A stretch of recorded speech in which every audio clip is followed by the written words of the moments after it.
आइए, तो हम लोग लास्ट सेशन में क्या पढ़ रहे थे?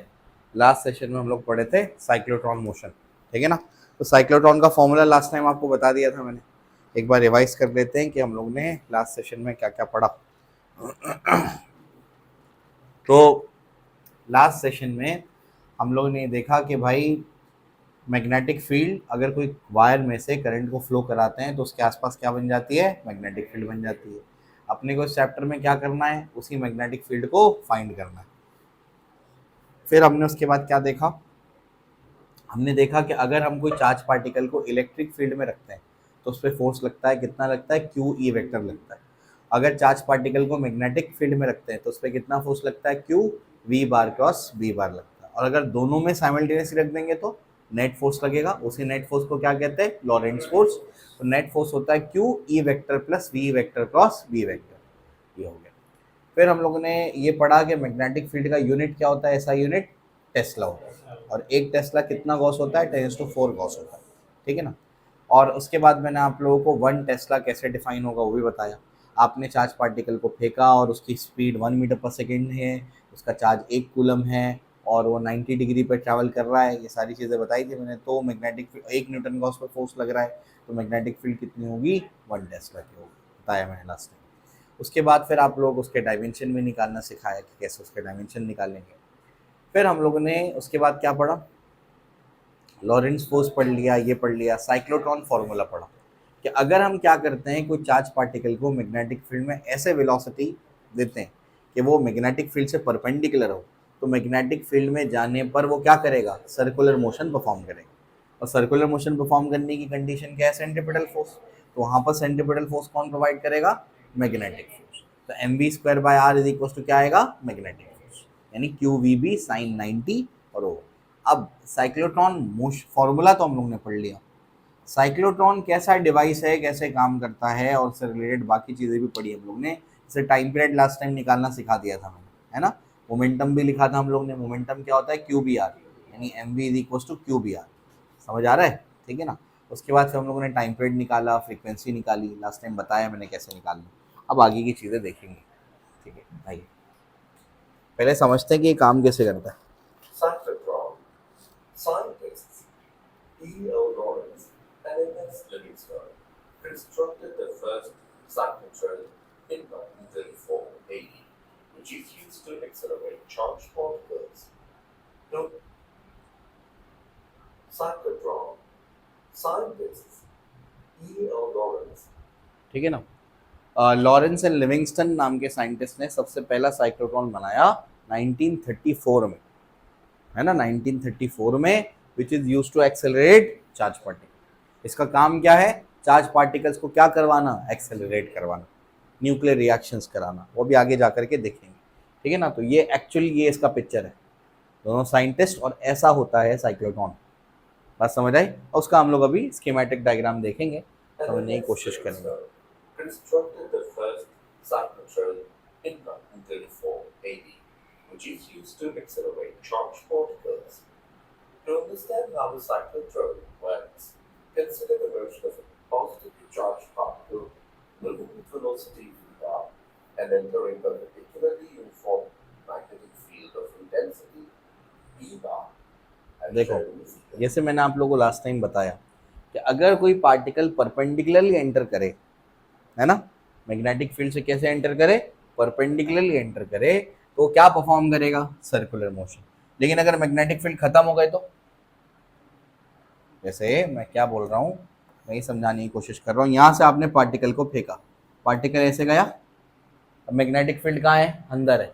वेलोसिटी कहाँ है? ये है। तो दोनों में 90 का एंगल है ना, समझ आया? तो 90 का एंगल है।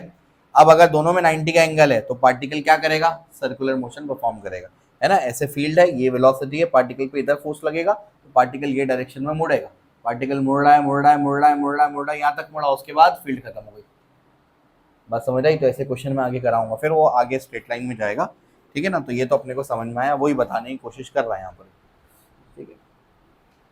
The force acting on the charged particle is F bar equals to Q V bar cross B bar equals to Q V B sin theta equals to क्या ये समझ में आ रहा है? कितना फोर्स लगेगा, क्यू वी भी साइन थीटा, थीटा 90 है तो साइन 91 होता है, क्यू वी भी फोर्स आ जाएगा। Under the effect of this force, the charged particle performs ये समझ आया, circular motion सर्कुलर मोशन क्यों, ये हेलिकल था, to the plane पहले क्या था सर्कुलर, अब क्या आया हेलिकल, ठीक है ना। equals to QVB sin theta equals to QVB since sin theta equals to pi by 2.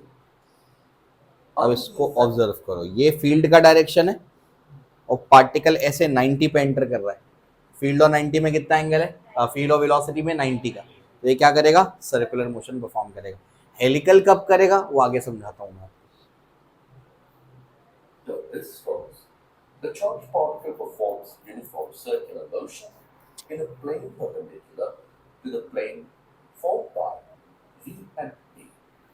Therefore, ये QV डिराइव कर लिया हम लोगों ने। equals to mv squared by r, and r equals to mv by क्या ये समझ में आता है, मोमेंटम क्या होगा, v और v cancel, mv is equal to Q B R, तो r क्या होगा mv अपॉन क्यू बी। इसमें जो सबसे इंपॉर्टेंट चीज़ है वो ये ऑब्जर्व करो, जो आगे जाके काम भी आएगी, वो ये है कि जो mv इज इक्वल टू क्या आया अपना, बोलो क्यू बी आर, ये फॉर्मूला आया है ना, रेडियस आर मान लेता हूँ मैं, तो वेलोसिटी क्या आएगी या स्पीड क्या आएगी, Q B R by M. Charge particle पे जो चार्ज है वो कांस्टेंट है, मैग्नेटिक फील्ड कांस्टेंट है, मास कांस्टेंट है, v इज प्रोपोर्शनल टू क्या आएगा आर आ जाएगा। क्या ये समझ में आता है, स्पीड जो है पार्टिकल की वो डायरेक्टली प्रोपोर्शनल टू क्या है रेडियस, जैसे जैसे पार्टिकल की स्पीड बढ़ेगी वैसे वैसे उसका रेडियस भी बढ़ेगा। अभी इसका क्या मतलब है वो थोड़ी देर में आपको समझ में आएगा, इसको याद बस रखना है, ठीक है ना। जैसे जैसे पार्टिकल की स्पीड बढ़ेगी वैसे वैसे क्या बढ़ेगा उसका रेडियस भी बढ़ेगा, ठीक है ना। अभी मैं समझाता हूँ क्या मतलब है इसका। QV equals to T by Q, where T is the linear momentum of the charged particle.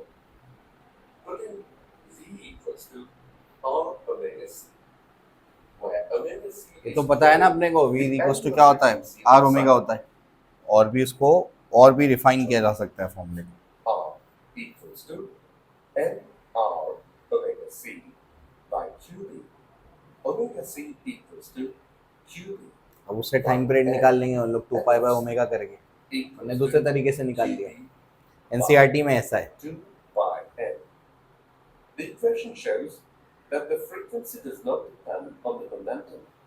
Hence, on increasing momentum of the particle, the radius of its circular path increases.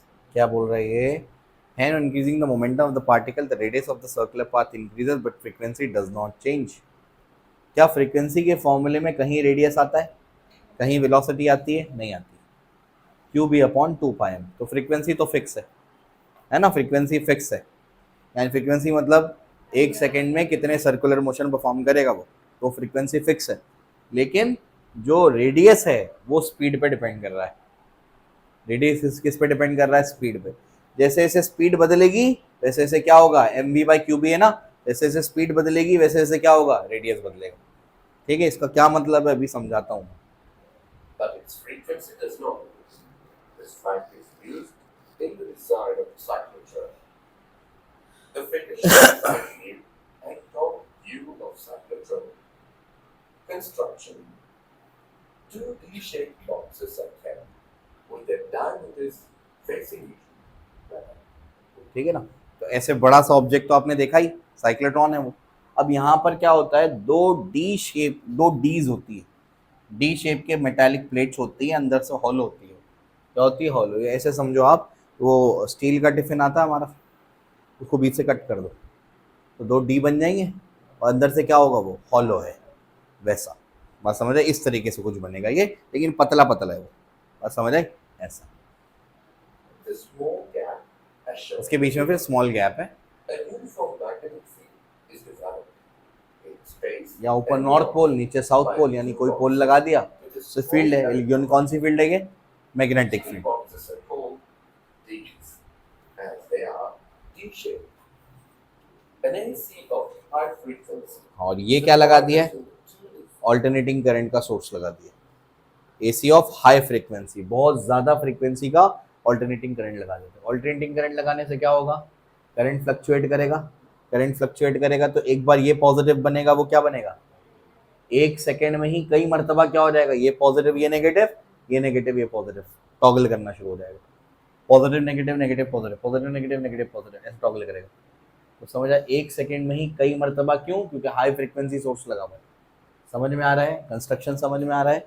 तो अपने पास क्या है, इवैक्यूएटेड चेम्बर है, उसके ऊपर क्या है, एक नॉर्थ पोल है, यहाँ पर एक साउथ पोल है, दो डी शेप के अपने पास क्या है, हॉर्डोमेटालिक डिस्क हैं, ठीक है ना, उनके बीच में क्या है, गैप है, यहाँ पर यूनिफॉर्म मैग्नेटिक फील्ड लगी हुई है, यहाँ तक समझ में आता है। उसके बाद इन दोनों के साथ में क्या लगाया हुआ है, बोलो, हाई फ्रिक्वेंसी एसी सोर्स लगा हुआ है, सही है, जो कि क्या करेगा, एक सेकेंड में ही क्या करेगा, कई मरतबा टॉगल करेगा, क्या करेगा, टॉगल, ये पॉजिटिव ये नेगेटिव, फिर ये नेगेटिव ये पॉजिटिव, पॉजिटिव नेगेटिव, ऐसे टॉगल करता रहेगा ये, ठीक है ना। चलो आगे। The device is kept in an evacuated evacuated chamber में रखे हैं उसको, अंदर कोई एयर वेयर नहीं है, ताकि यहाँ पे जब चार्ज पार्टिकल आए घूमे तो कोई एयर मॉलिक्यूल से टकराए नहीं। अब देखो ध्यान से, अब क्या करते हैं, किसी तरीके से दोनों डीज के बीच में जो गैप है ना, टिफिन कट किया था, उसके बीच में जो गैप है उसके सेंटर पे कहीं पर पार्टिकल ले आते हैं, मतलब कोई अरेंजमेंट हम लोग करते हैं, वहां से कोई पार्टिकल ले आते हैं, जैसे प्रोटॉन, कौन सा पार्टिकल, प्रोटॉन, प्रोटॉन नाम का पार्टिकल ले आए, प्रोटॉन पार्टिकल ले आए, अब उससे क्या होगा,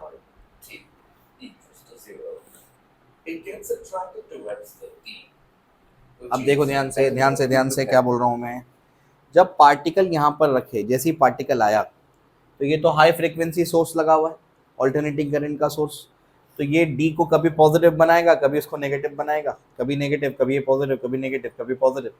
जब पी पार्टिकल उन डीज के बीच में आया, उस टाइम पे ये वाला डी क्या है, नेगेटिव है, उस इंस्टेंट पे ये वाला डी क्या है, नेगेटिव है, और ये वाला डी क्या है, तो पॉजिटिवली चार्ज प्रोटॉन किधर जाएगा, नेगेटिव की तरफ जाएगा। समझ में आता है, चलो भाई क्लियर है।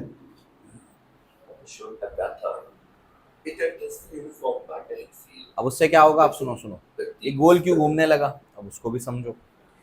हाँ, ये हुई मैग्नेटिक फील्ड का डायरेक्शन, पार्टिकल को ऐसे ऐसे ऐसे गया, पार्टिकल कहाँ पर, इसके तरफ अट्रैक्ट हुआ, नेगेटिव के तरफ, मैग्नेटिक फील्ड इधर, वेलोसिटी इधर, दोनों में एंगल, तो क्या करेगा ये, सर्कुलर मोशन। तो समझ में आया। अब एक और चीज़ यहाँ पर ध्यान देने की है, ये नेगेटिव है, ये पॉजिटिव है, तो आपको पता है पॉजिटिव से नेगेटिव की तरफ क्या होती है, इलेक्ट्रिक फील्ड, तो यहाँ पर इलेक्ट्रिक फील्ड भी है, इसलिए वो पहले पढ़ा है कि दोनों में एक साथ फेंक देंगे तो क्या होगा, वो दोनों में एक साथ फेंकने वाले केस है।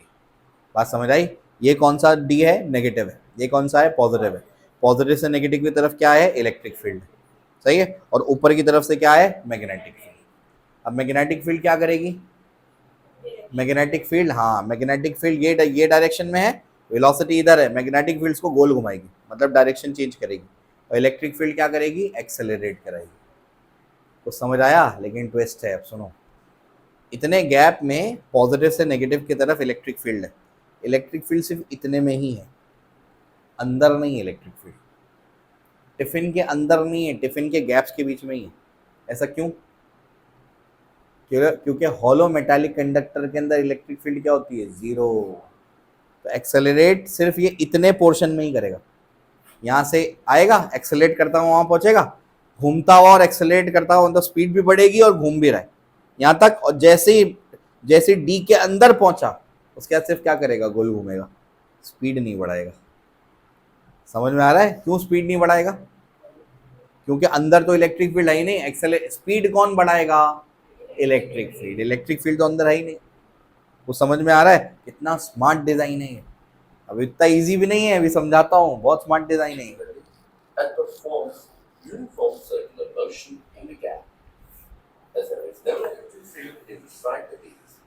क्या लिखा है, as there is no electric field inside the dees, क्यों, हॉलो कंडक्टर है वो, hollow metallic conductor, metallic conductor के अंदर इलेक्ट्रिक फील्ड जीरो होती है ना, it moves on a circular path of radius depending upon its momentum. अब होगा क्या, जरा उसको समझने की कोशिश करो।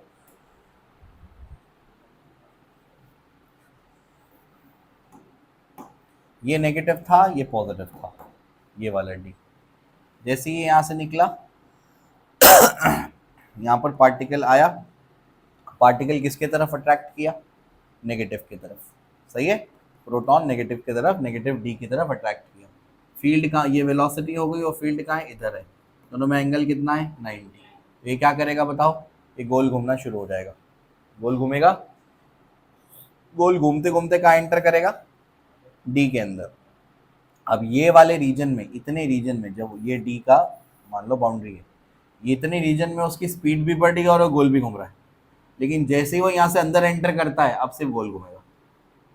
बात समझ आई। अब ऐसे गोल घूम करके जब वो बाहर निकलेगा, तो अब क्या होगा, इस तरीके से फ्रीक्वेंसी को अरेंज करते हैं कि जैसे ही वो बाहर निकलेगा तो सामने उसको फिर से क्या मिल जाएगी, नेगेटिव डी। समझे, अगर सामने पॉजिटिव आ गया तो पॉजिटिव पॉजिटिव क्या हो जाएगा, रिपल हो जाएगा, रिटार्ड हो जाएगा उसका मोशन।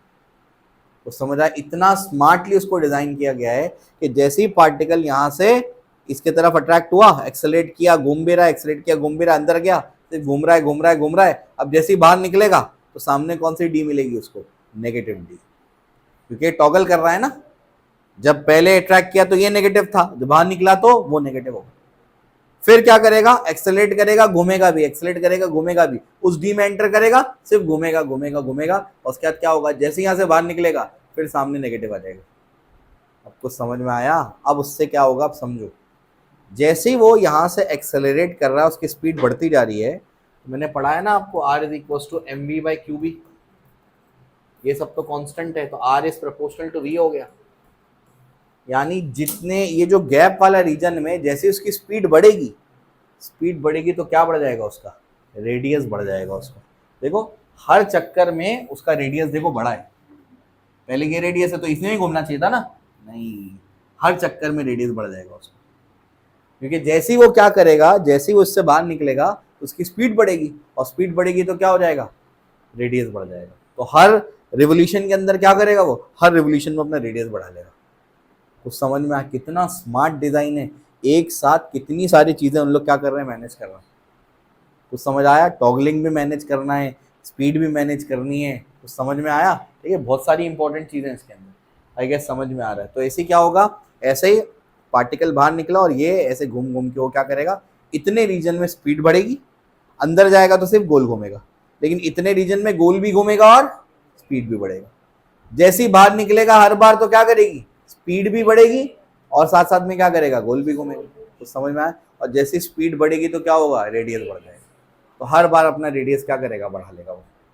तो समझ आया। तो जैसे जैसे क्या होगा, उसकी स्पीड बढ़ेगी वैसे वैसे उसका रेडियस बढ़ते जाएगा। वो रेडियस क्यों बढ़ाना, सिर्फ एक्सेलरेट ही कराना था। तो अभी समझेगा आगे जाकर के रेडियस क्यों बढ़ाना था उसको। Depending upon its momentum that comes out of the deep after completing a half circle, as the frequency of AC Fa is equal to Fc, the diameter of the opposite D becomes negative.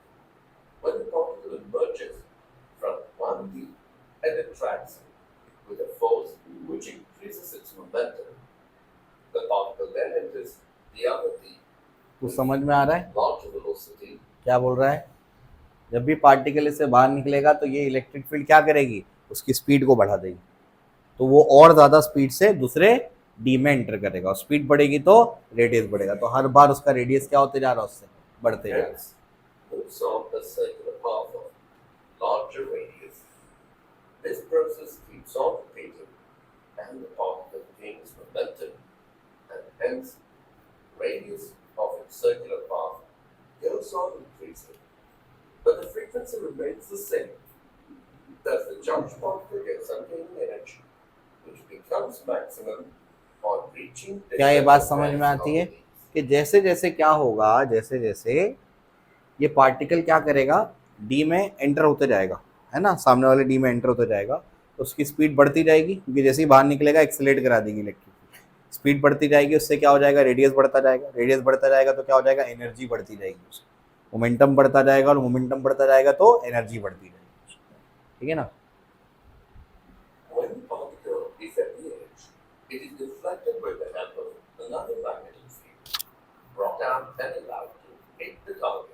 हाँ, ultimately क्या करते हैं हम लोग, जैसे हम लोग को न्यूक्लियर रिएक्शंस कराना है तो हम लोग उसको गोल घुमाते हैं घुमाते हैं घुमाते हैं घुमाते हैं, हर बार क्या हो जाएगा बताओ, हर बार क्या हो जाएगा, हर बार जब वो बाहर निकलेगा तो रेडियस बढ़ने से क्या बढ़ जाएगी, स्पीड बढ़ जाएगी। ठीक है, आर इज इक्वल टू क्या था, M V by Q B था। हर बार रेडियस बढ़ेगा यानी हर बार उसकी स्पीड बढ़ेगी, स्पीड बढ़ने से क्या हो जाएगा, उसका रेडियस बढ़ जाएगा। चलो भी समझ आता है। स्पीड बढ़ेगी तो मोमेंटम बढ़ेगा, मोमेंटम क्या होता है, मास इंटू वेलोसिटी। मोमेंटम बढ़ेगा, मोमेंटम बढ़ेगा तो काइनेटिक एनर्जी बढ़ेगी, काइनेटिक एनर्जी क्या होती है बोलो, पी स्क्वायर बाय 2 है। तो जैसे जैसे इसका क्या बढ़ेगा, रेडियस बढ़ेगा, वैसे जैसे जैसे इसकी स्पीड बढ़ेगी वैसे जैसे क्या बढ़ेगा, रेडियस बढ़ेगा। जैसे जैसे स्पीड बढ़ेगी वैसे वैसे क्या बढ़ेगा, मोमेंटम बढ़ेगा। जैसे जैसे मोमेंटम बढ़ेगा वैसे वैसे क्या बढ़ेगी, काइनेटिक एनर्जी बढ़ेगी। यानी बेसिकली अल्टीमेटली क्या होगा, जैसे जैसे इसका रेडियस बढ़ता जाएगा उसकी एनर्जी बढ़ती जाएगी, और जब वो फाइनल यहाँ तक पहुँचेगा तो एनर्जी सबसे ज़्यादा है। यहाँ से हम लोग एक विंडो रखते हैं, उसको यहाँ से बाहर निकाल देंगे। यहाँ से जैसे ही बाहर जाएगा वो टारगेट न्यूक्लियस को जाके हिट कर देगा, और जैसे ही टारगेट न्यूक्लियस को जाके हिट करेगा तो क्या हो जाएगा, न्यूक्लियर रिएक्शन हो जाएगा। अपने को क्या कराना है, न्यूक्लियर रिएक्शन। बात समझे, कैंसर वगैरह के ट्रीटमेंट में भी काम आता है, बहुत काम की चीज़ है ये। ठीक है ना।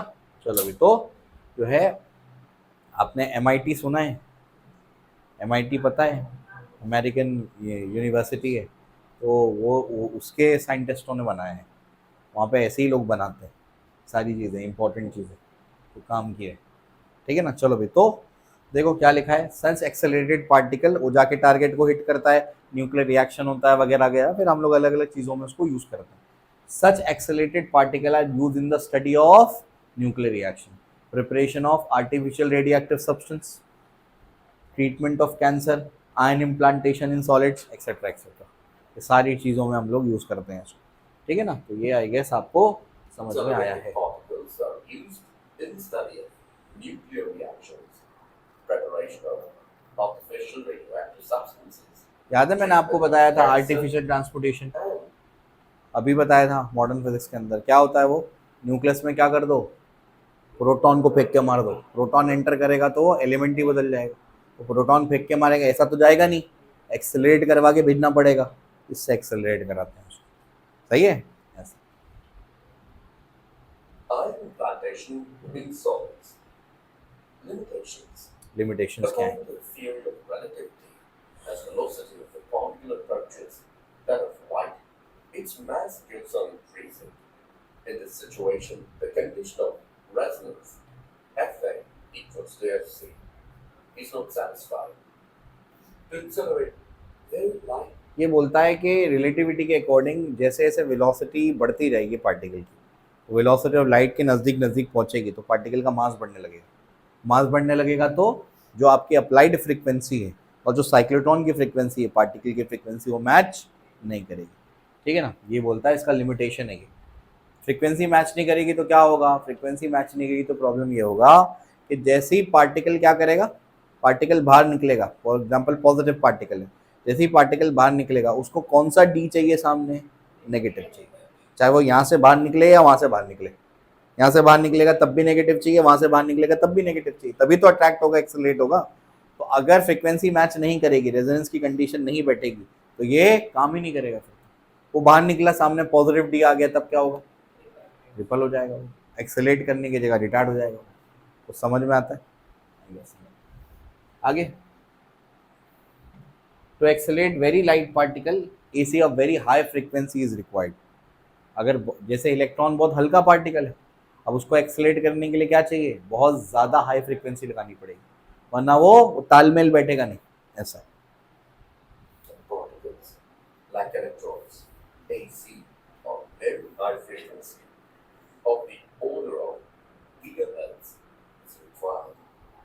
It is difficult to maintain a uniform magnetic field of a large size disks. Hence, accelerators like synchrotron are developed.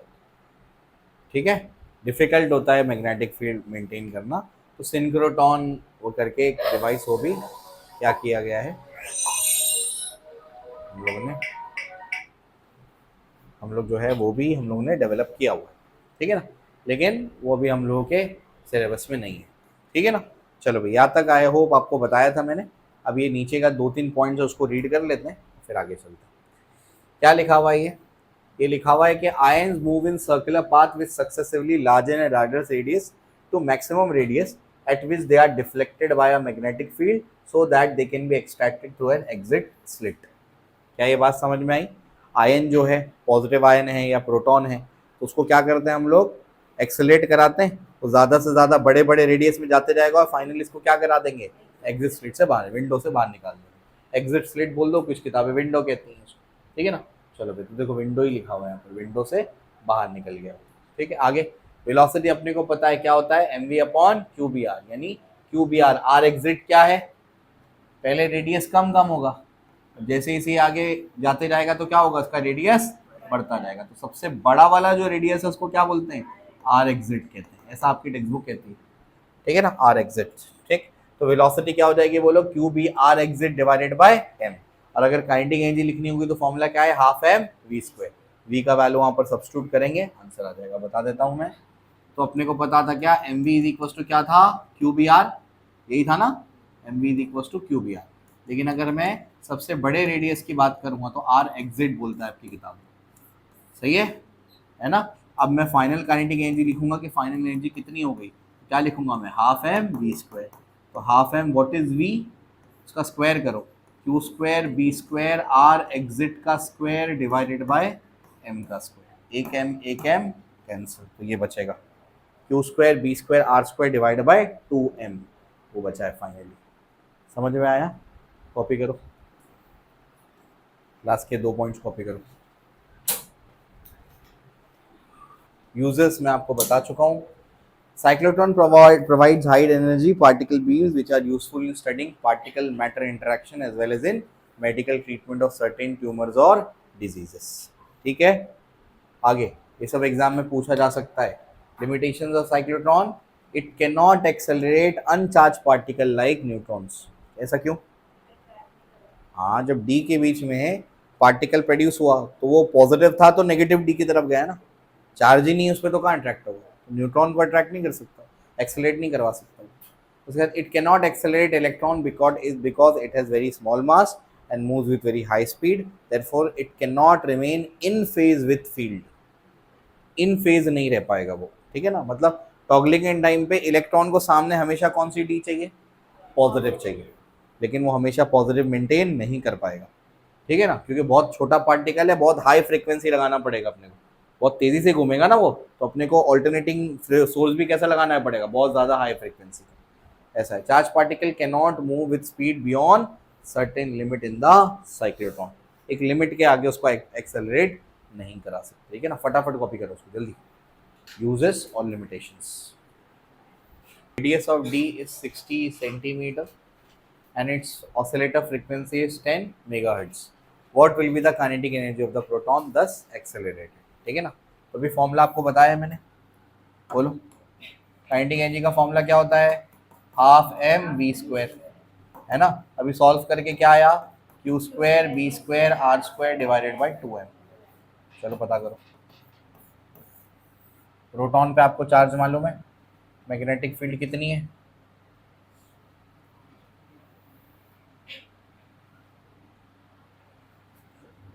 Magnetic field नहीं है,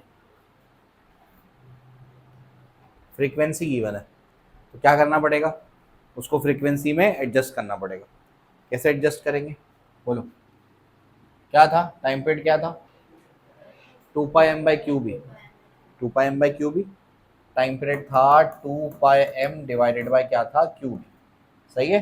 तो फ्रीक्वेंसी क्या हो जाएगी, Q B upon 2 pi M, सही है ना। तो अब फ्रीक्वेंसी यहाँ पर अरेंज करनी पड़ेगी अपने, ठीक है ना। कैसे अरेंज करेंगे बोलो, यहाँ से क्या करो आप लोग, इसका वैल्यू निकाल लो, बी का वैल्यू निकाल के यहाँ पुट कर दो, बी का वैल्यू निकालो और क्या कर दो यहाँ पर पुट कर दो। बी का वैल्यू क्या हो जाएगा बोलो, बी का वैल्यू हो जाएगा 2 pi m into f divided by q हो जाएगा, 2 pi m into f divide by Q. B का वैल्यू यहाँ पर पुट करो, आंसर आ जाएगा। चलो ट्राई करो, देखो सुनो सब, काइनेटिक एनर्जी का फॉर्मूला क्या आया, Q square B square R square upon 2m आया, सही है। अब यहाँ पर तो b का वैल्यू गिवन नहीं है, फ्रीक्वेंसी गिवन है। फ्रीक्वेंसी क्या था? QB upon 2πm, QB upon 2πm। अब अगर आप गौर से देखोगे तो ये ऐसे लिखा हुआ है QBR द होल स्क्वायर लिखा हुआ है। मैं क्या कर रहा हूँ, यहाँ पर QBR अरेंज कर रहा हूँ। R से मल्टीप्लाई किया, 2πm को उधर मल्टीप्लाई कर देते तो RF इंटू क्या आया 2πm इज इक्वल टू क्या आया QBR। तो इस QBR के वैल्यू को उधर पुट कर दो। देयरफॉर काइनेटिक एनर्जी क्या बनेगी बोलो, स्क्वायरिंग करो, R square into F square into 4 square और ये m स्क्वायर डिवाइड बाय क्या है 2m, एक m कैंसिल, 2 1 और 2 2 जा, तो R square F square 2 square. This is kinetic energy in terms of frequency. समझे? अब वैल्यू आपके पास है, रेडियस आपके पास है, फ्रीक्वेंसी आपके पास है, पाई स्क्वायर 10 होता है, वैल्यू पुट करो, आंसर निकालो। आंसर आएगा जूल में, ऐसा ऐसा यूनिट में निकालना, फिर उसको इलेक्ट्रॉन वोल्ट में कन्वर्ट करना।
हाँ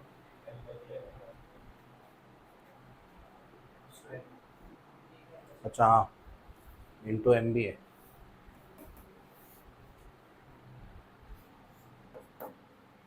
मास कितना है 1.67 इंटू 10⁻⁻⁷।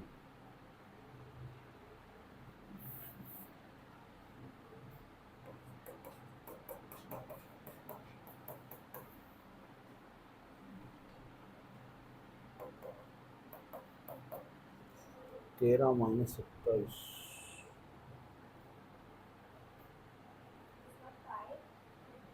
पाई स्क्वायर ना, पाई स्क्वायर 10, जो पाई स्क्वायर है ना 10 लिख दिया है। ठीक है, 13-27 कितना होता है? यहाँ से कितना हो गया 7 और वहाँ से 7 14, 72 इंटू 1.67 इंटू 10⁻⁻14 हो गया। इसके बाद ये आया आंसर जूल में। अब एक इसको डिवाइड करना पड़ेगा, है ना, ये 1 जूल होगा 1 अपॉन डिवाइड बाय ये हो जाएगा 1.6 इंटू 10⁻⁻19। अब ये कन्वर्ट होगा इलेक्ट्रॉन वोल्ट में, 1.6 कैंसिल हो जाएगा। ठीक है ना, तो बचेगा क्या 72 into 19 - 14 will be 5 electron volt. तो एक डेसिमल यहाँ शिफ्ट करो तो 7.2, ये होगा 7.2 इंटू 10⁻⁶ इलेक्ट्रॉन वोल्ट, मतलब आ गया आंसर। समझे? 7.4 आ रहा है ना, 7.2 क्यों आया? क्योंकि हम लोग ने पाई स्क्वायर को 10 मान लिया, असल में वो 9.86 होता है ऐसा। ठीक है ना, इस वजह से। ठीक है, चलो।